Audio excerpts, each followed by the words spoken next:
Oke. Oke, kita ini lagi. Jadi tadi kalau kita ngomongin tentang kuesioner di dalam data primer, kita awali dengan harus ada kalimat pembukaan. Di dalam kalimat pembukaan ada kata perkenalan, terus kemudian ada tujuan. Tadi ada yang ketinggalan nih, sebelum tujuan. Setelah tujuan, harusnya diisi karakteristik responden yang dibutuhkan. Ya, jadi kalau misalkan ngomongin tentang investasi,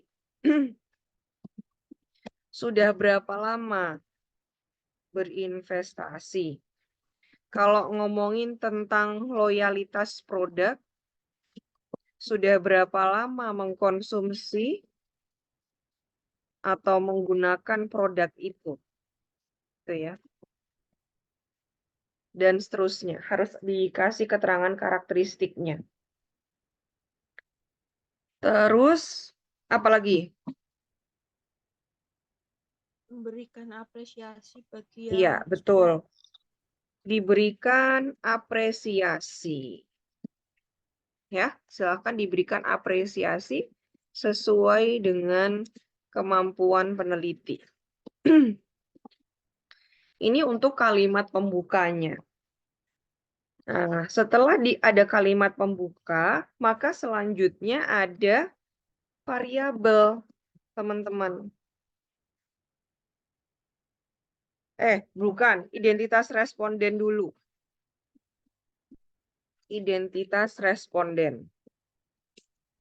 Di dalam identitas responden isinya ada apa? Nama misalnya, tapi ini bersifat pilihan.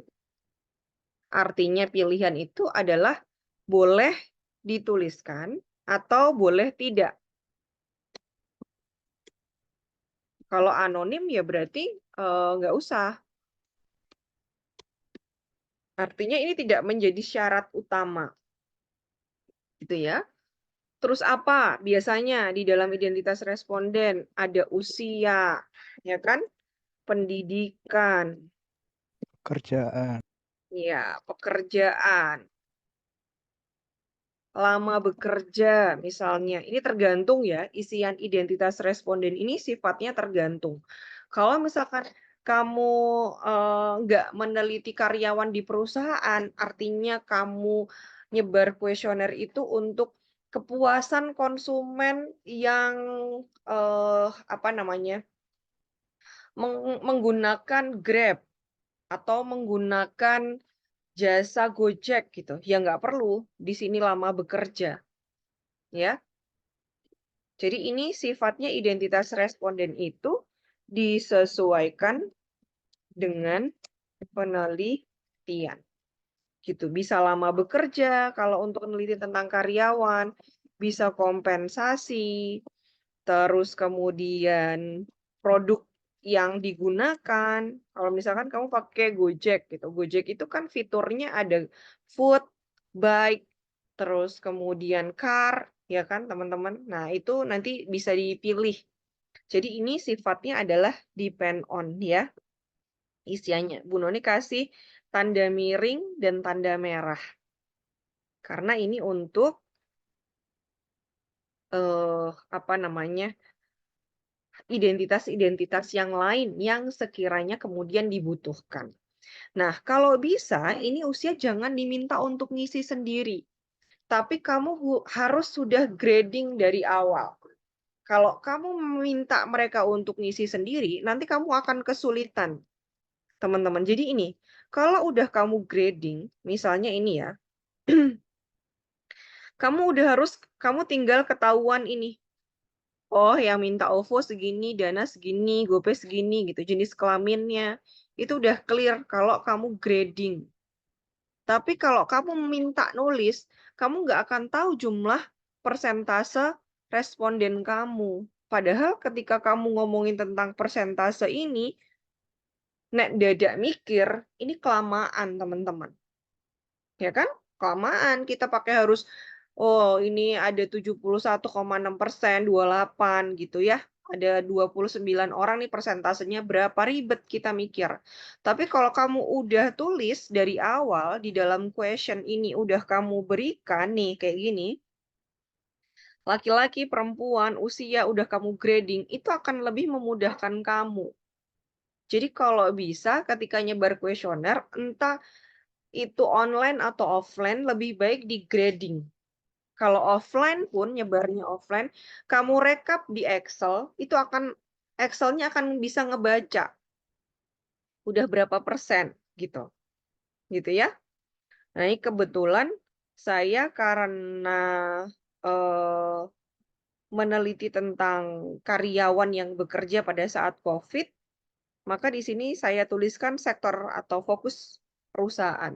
Nah, jadi ini tergantung dari riset kalian ya. Seperti itu. Itu untuk identitas responden. Nah, yang C itu baru kemudian di sini dituliskan variabel penelitian. Itu ya, di sini ada variabel penelitian.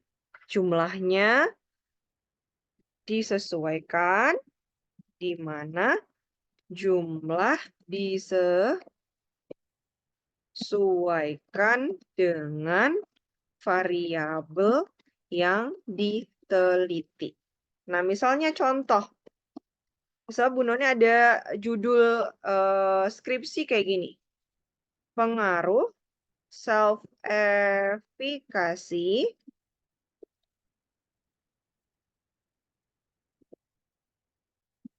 dan kreativitas terhadap kemampuan job crafting karyawan dengan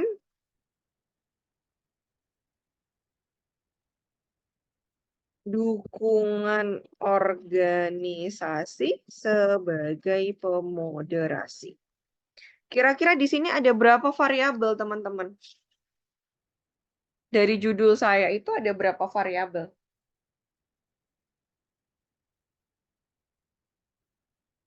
Ada yang tahu? 4, Bu. Berapa, Mas? 4. 4. Oke. Apa aja tuh 4 itu? Self-efficacy, Mm-mm, kreativitas, mm-mm, kemampuan job crafting karyawan, mm-mm. dan dukungan organisasi. Ya, pintar. Walaupun ngantuk-ngantuk gitu ya.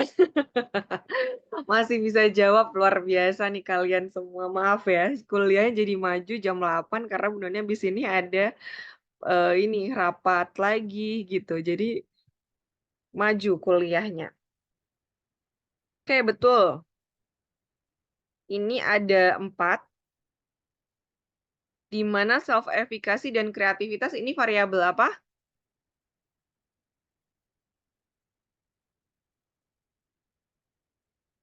Variabel apa, ayo? Itu Independen. X. Hah? Independen, Bu. Ya, betul. Variabel independen.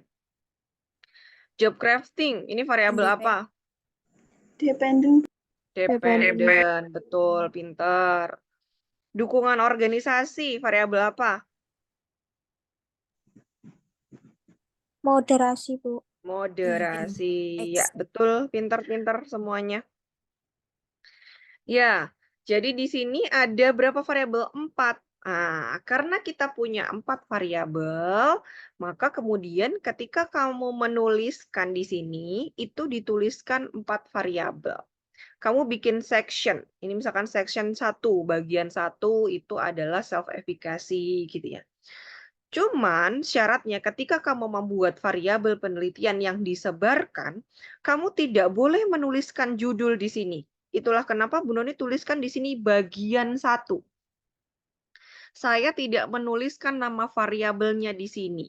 Kenapa variabel itu tidak boleh dituliskan? Saya kasih keterangan ya di sini. Nama variabel tidak perlu dituliskan karena dapat mempengaruhi jawaban responden sehingga memunculkan bias penelitian. Gitu. Jadi nggak boleh nama variabel itu dituliskan. Sehingga ini akan mempengaruhi jawaban responden. Responden akan berusaha untuk menjawab baik atau sangat baik. Karena ada yang ditutup-tutupi, gitu teman-teman. Dia akan nutupin dirinya sendiri. Apalagi kalau kamu meneliti dengan variabel yang sensitif. Misalnya stres kerja, gitu ya. Terus turnover intention. Anak-anak SDM sih ini biasanya. Workload atau beban kerja. Apa iya mereka akan mengakui bahwa dirinya stres? Pasti mereka akan bohong karena mereka menganggap stres itu adalah sesuatu hal yang negatif, sesuatu hal yang buruk. Sehingga mereka akan cenderung menjawab, enggak kok aku enggak stres gitu. Enggak mau menjawab dengan jujur. Sehingga nama variabel ketika kamu melakukan sebaran kuesioner itu sebaiknya tidak perlu dituliskan. Ya, tidak perlu dituliskan judulnya. Cukup bagian 1, bagian 2, bagian 3 gitu. Tapi kamu tahu bagian 1 itu adalah variabel self-efficacy misalnya. Variabel kedua itu adalah kreativitas. Variabel ketiga adalah job crafting. Variabel keempat adalah dukungan organisasi. Kamu tahu. Cuman tidak perlu dituliskan judulnya. Itu catatannya dari saya, gitu ya.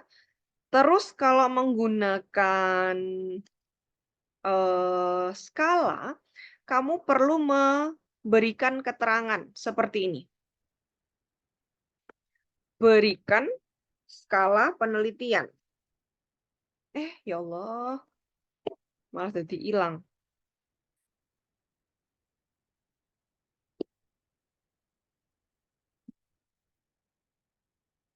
Skala penelitian itu bisa 1 sampai 5 atau 1 sampai 7, teman-teman.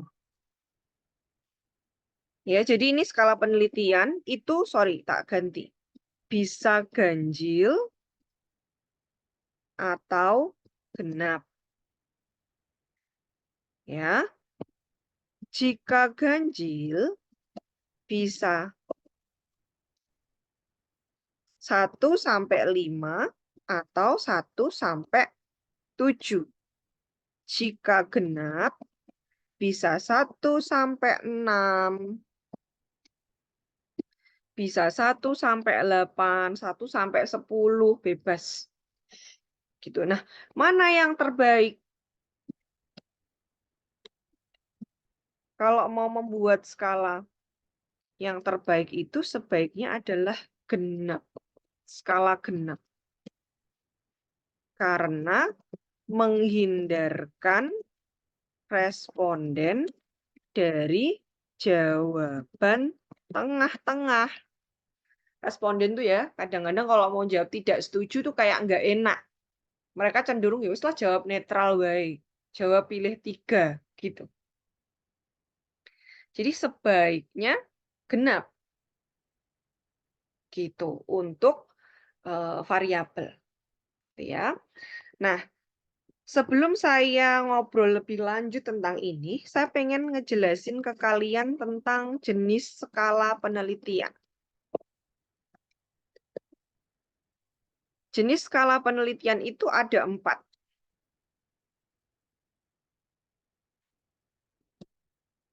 Kok nggak mau?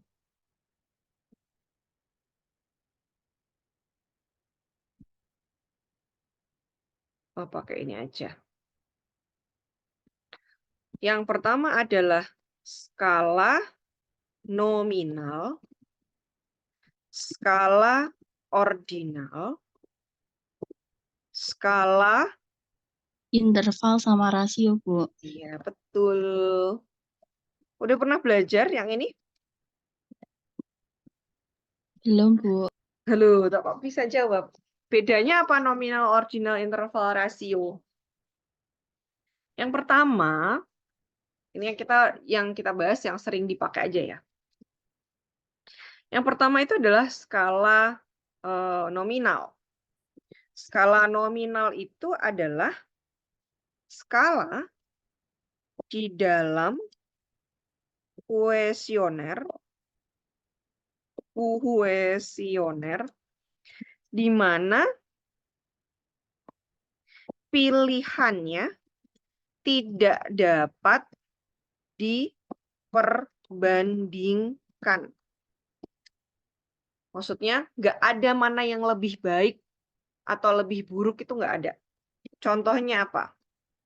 Kalau di dalam kuesioner ini, yang disebut sebagai nominal mana? Yang tidak bisa diperbandingkan. Lebih baik, lebih buruk, lebih tinggi, lebih rendah, lebih tua, lebih muda, gitu. Nggak ada kayak gitunya.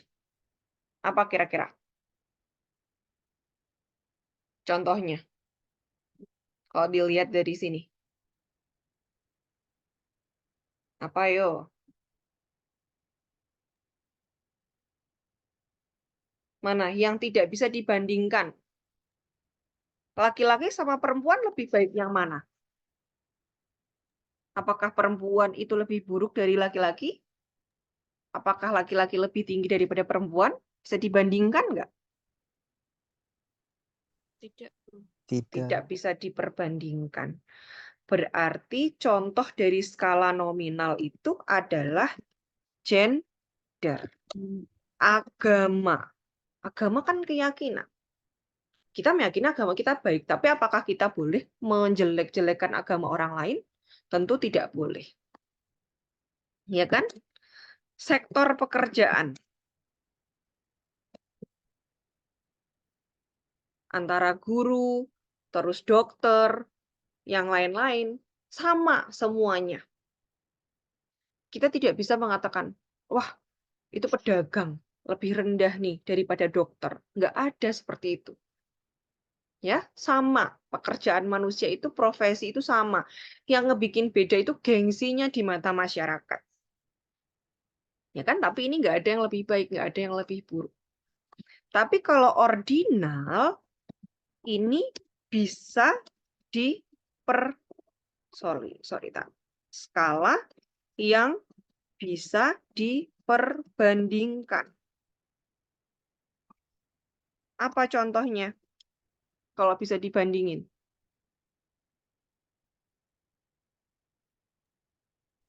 Umur mungkin. Iya, Umur. betul.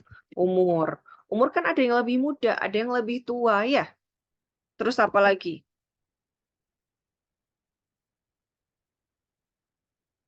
Apalagi kira-kira?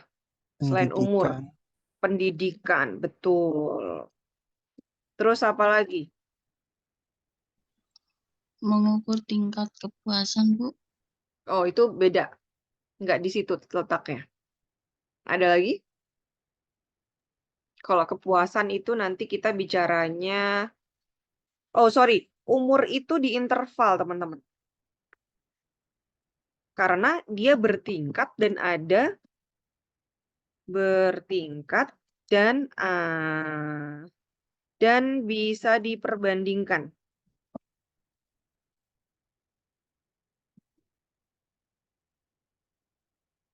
Gitu ya, umur. Terus gaji gitu ya, atau kompensasi. Kan biasanya di dalam rentang. Nah, kalau ini pendidikan. Terus apa lagi?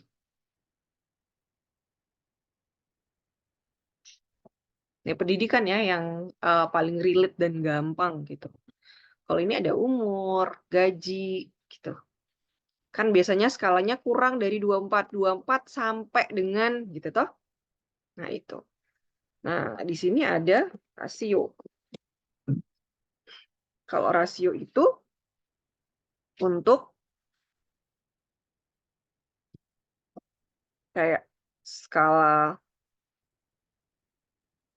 Oh, kebalik.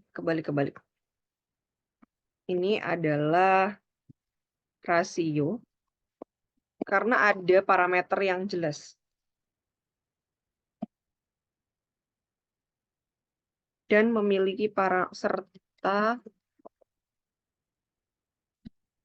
memiliki parameter yang jelas. Misalkan kalau umur itu kan ada parameternya tahun, gaji rupiah gitu toh, berat badan kilogram gitu. Itu rasio. Kalau interval itu contohnya adalah skala Likert. Mana skala Likert itu? Skala Likert itu ini, jawaban dari variabel. Jawaban atas kepuasan responden misalnya, ya toh? Loyalitas karyawan. Nah, ini skalanya interval. Ini berkaitan dengan skala. Ya. Nah, ketika kamu sudah memiliki topik penelitian dan kamu sudah di ACC oleh dosen, kamu perlu mengklasifikasikan ini di dalam kuesioner kamu. Jadi, oh ini ada nominal, ini ada rasio, ini ada rasio, ini ada nominal, gitu ya. Misalnya, nah inilah yang disebut sebagai interval. Saya mempelajari pendekatan atau cara kerja baru untuk meningkatkan pekerjaan saya selama masa pandemi. Misalnya seperti ini. STS ini sangat tidak setuju itu angka 1, tidak setuju itu angka 2, netral itu 3, setuju itu 4, sangat setuju itu 5. Gitu ya. Jadi ini dituliskan dalam bentuk seperti ini. Nah, terus pernyataan-pernyataan ini disebut sebagai pernyataan, teman-teman. Jadi variabel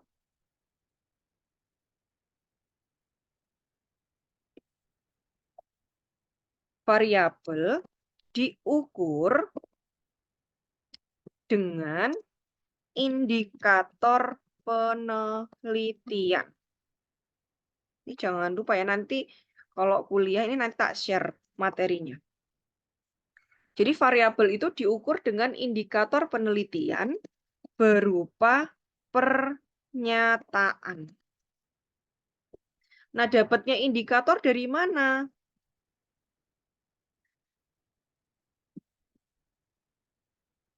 Sumber indikator pada variabel dari mana? Ini didapatkan dari penelitian terdahulu. Jadi kita nggak boleh ngarang sendiri. Misalkan kamu variabelnya tentang keputusan investasi. Nggak bisa kamu ngarang sendiri. Saya suka berinvestasi gitu di karang. Di saham dan reksadana. Nggak bisa kita melakukan pengarangan seperti itu. Itu bukan tugasnya anak-anak S1 di dalam membuat butir-butir pertanyaan. Nah, indikator ini kamu cari. Sebentar, teman-teman.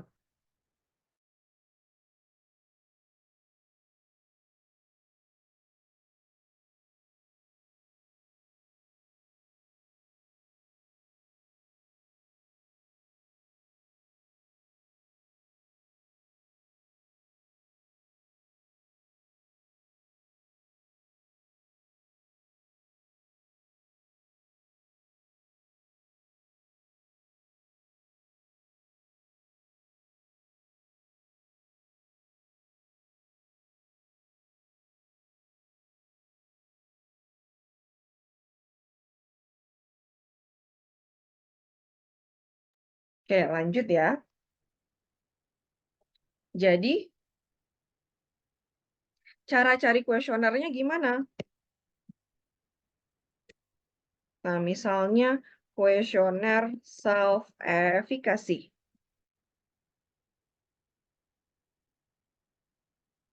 Nah, ini. Kamu cari validitas konstruk instrumen general self-efficacy scale versi Indonesia. Nah, ini misalkan kamu download.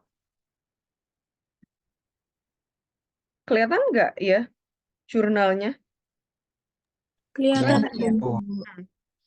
Nah, itu biasanya di sini dia akan menuliskan item-item pertanyaannya. Nah, ini.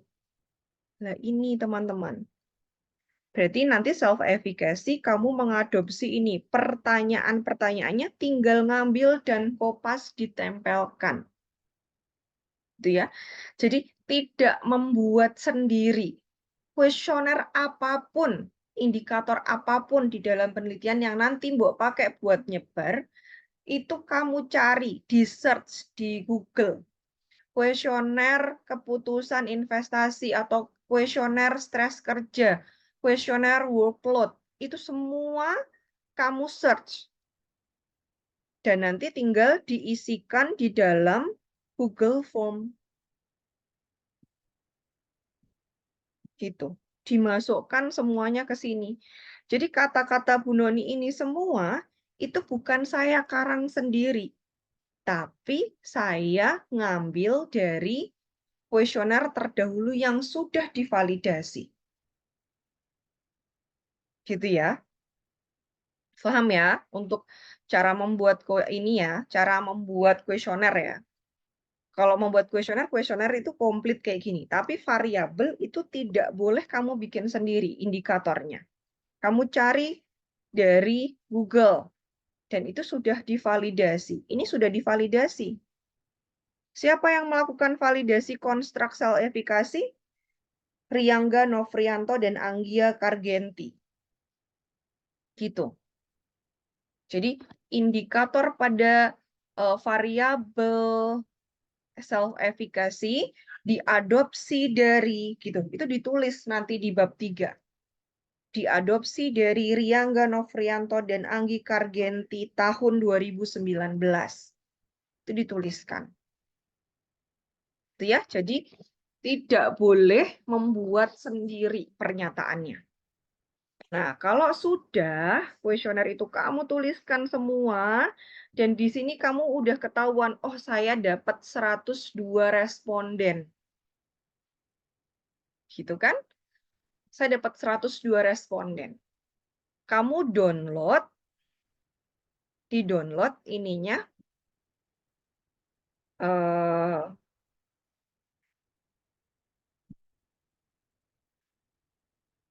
hasil kuesionernya, kamu download. Nah, bentuknya itu biasanya masih akan morat-marit, teman-teman. Ini kok filenya CSV ya, sebentar-sebentar. Bu Noni ulang lagi aja.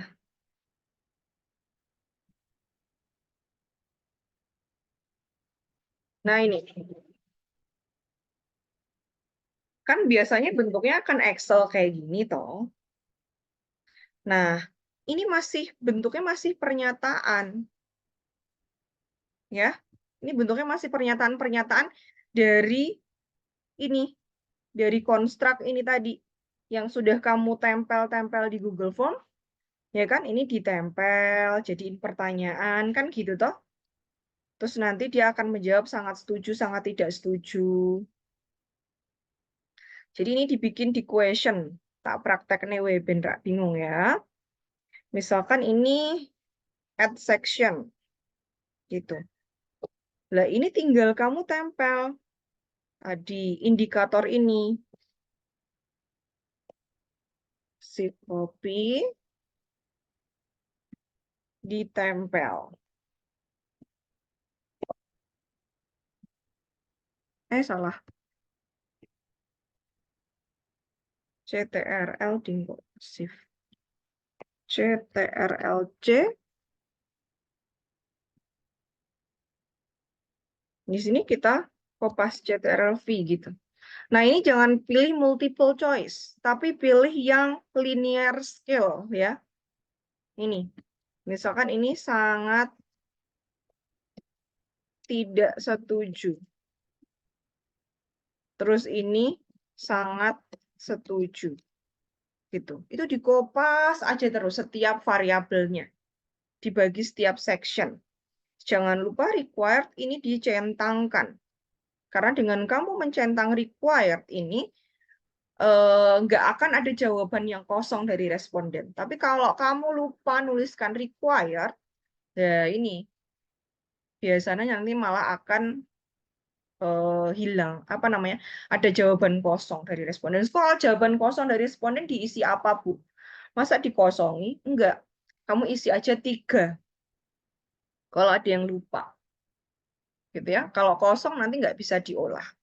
Itu caranya. Nah, jika sudah disebar dan kamu mendapatkan jawaban ini, 2, 1 itu berarti apa? Tadi mencerminkan jawaban apa? Sangat tidak setuju. Iya, sangat tidak setuju. Ngerti ya kodenya ya, teman-teman ya. Jadi jangan bingung lagi. Iki 4 ki opo, 3 ki opo, 1 ki opo, 2 ki opo, asale kondi. Kamu harus ngerti bahwa ini adalah hasil dari linear scale. Ya, hasil dari linear scale yang tadi. Itu disebut sebagai jawaban responden yang sudah di-coding yang ini. Nah, ini juga perlu kamu coding. Jadi kuliah kita cuma sampai ini doang. Sampai kamu ngerti cara membuat kuesioner. Nah, ini. Kenapa Bu Noni di sini kok udah ada TC1, TC2, TC5, TC3 gitu ya? Karena ini adalah pernyataan tadi. Kan bentuknya kayak begini nih. Nih. Nah, ini kamu coding di atasnya. Kamu cek variabel job crafting ya, kalau saya ini, itu sampai berapa pernyataan ya? Misalkan 5. Misalkan di sini udah mbok tuliskan. Contoh. Gini, self-efficacy ada 7 pernyataan. Terus job crafting ada 5 pernyataan. Gitu toh? Kreativitas ada 8 pernyataan. Misalnya kayak gitu. Dukungan organisasi ada 4 pernyataan.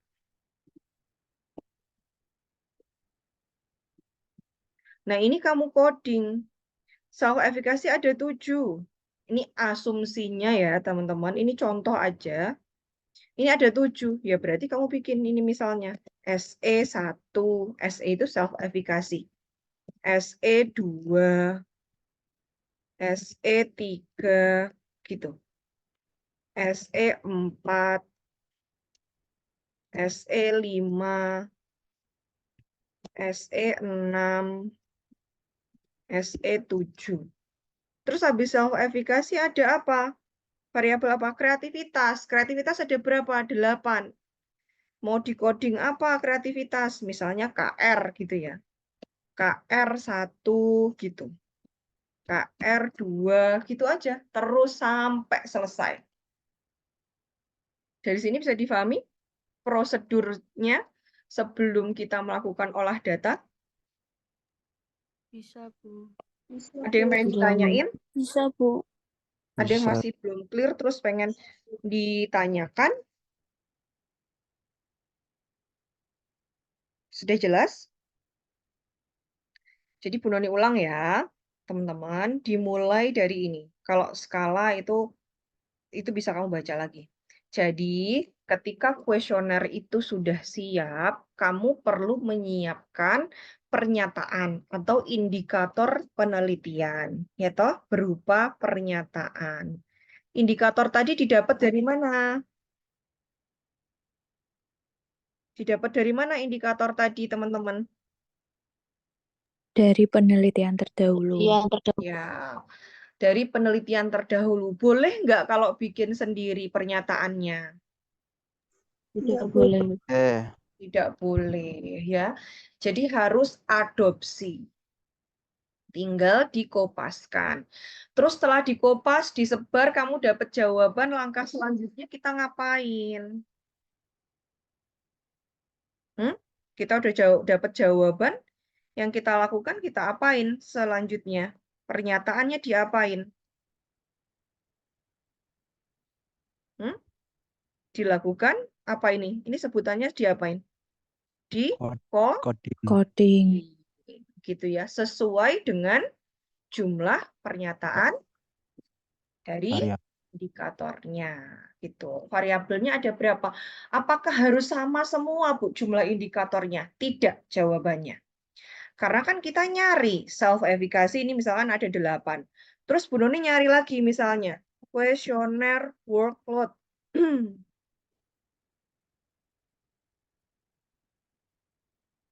Mana ya? Nih misalnya pengukuran, dia ada nggak kuesionernya di sini?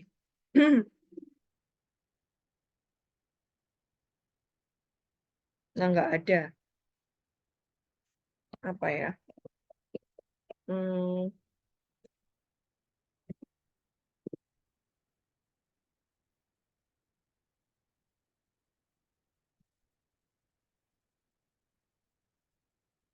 Ini well-being gitu misalnya.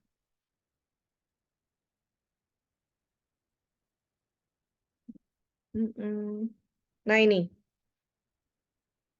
saya menikmati hidup saya, kehidupan saya berjalan dengan baik, saya memiliki kehidupan yang baik, hal-hal yang terjadi dalam kehidupan saya sangat baik, saya menyukai kehidupan saya gitu ya. Ini kan pernyataan. Ini jumlahnya ada berapa? 1, 2, 3, 4, 5, 6. Ini 6. Terus tadi ini ada 10 gitu. Ya nggak apa-apa. Cuman skala penelitiannya harus sama. Kalau kamu menggunakan skala genap ya genap, 1 sampai 6 ya 1 sampai 6 semua. Kalau kamu menggunakan 1 sampai 5 ya semuanya harus 1 sampai 5 gitu. Itu untuk skala penelitian. Tapi jumlah indikator itu disesuaikan dari penelitian terdahulu. Kira-kira seperti itu. Bisa difahami, teman-teman? Di kuliah yang singkat ini. Clear ya? Oke. Insya Allah, Bu. Ya, berarti setelah ini, kemarin kan kamu secara berkelompok sudah punya topik penelitian.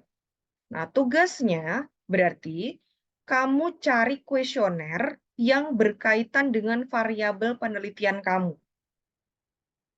Gitu ya.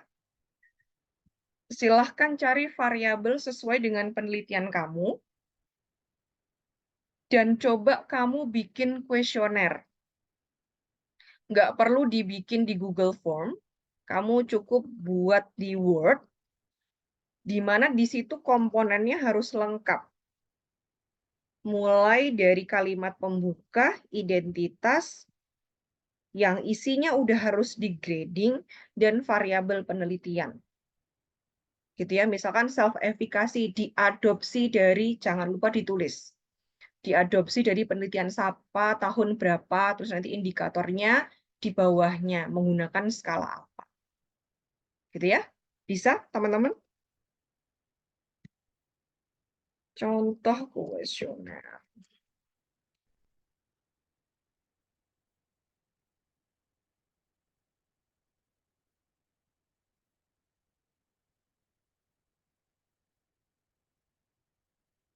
Nih, kalau kayak gini, ini ada yang kurang nggak?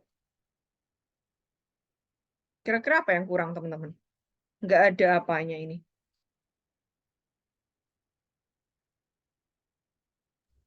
Kekurangannya apa?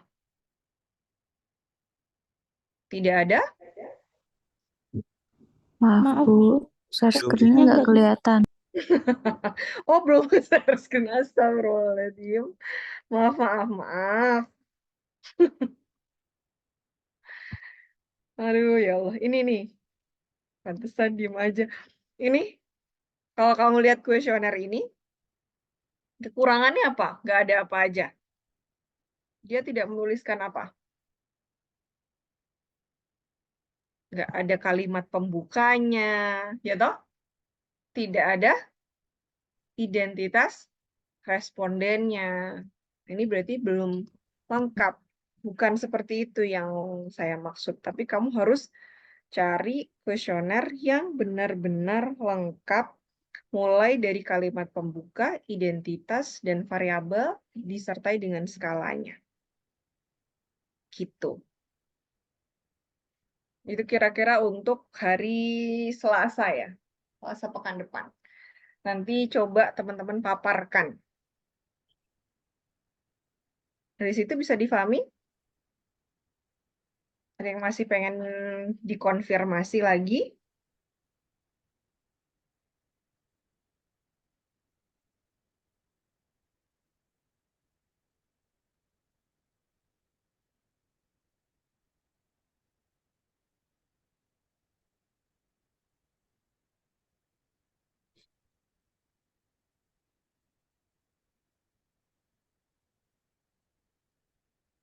Oke, nggak ada. Berarti saya cukupkan untuk kuliah pagi hari ini. Terima kasih teman-teman yang sudah berpartisipasi. Jangan lupa untuk menuliskan poin keaktifan. Komting, Bu Noni minta tolong untuk menuliskan poin keaktifan kalian ya di WA group. Jadi yang tadi menjawab walaupun cuman pendidikan gitu ngomong kayak gitu, tapi kan itu sudah menjawab, silakan untuk menuliskan. Gitu. Saya tutup untuk kuliah pagi hari ini. Terima kasih semuanya. Mudah-mudahan puasanya lancar dan sehat selalu. Wassalamualaikum warahmatullahi wabarakatuh. Selamat pagi semuanya. Waalaikumsalam warahmatullahi wabarakatuh. Terima kasih, Bu. Terima kasih, Bu. Ya, sama-sama.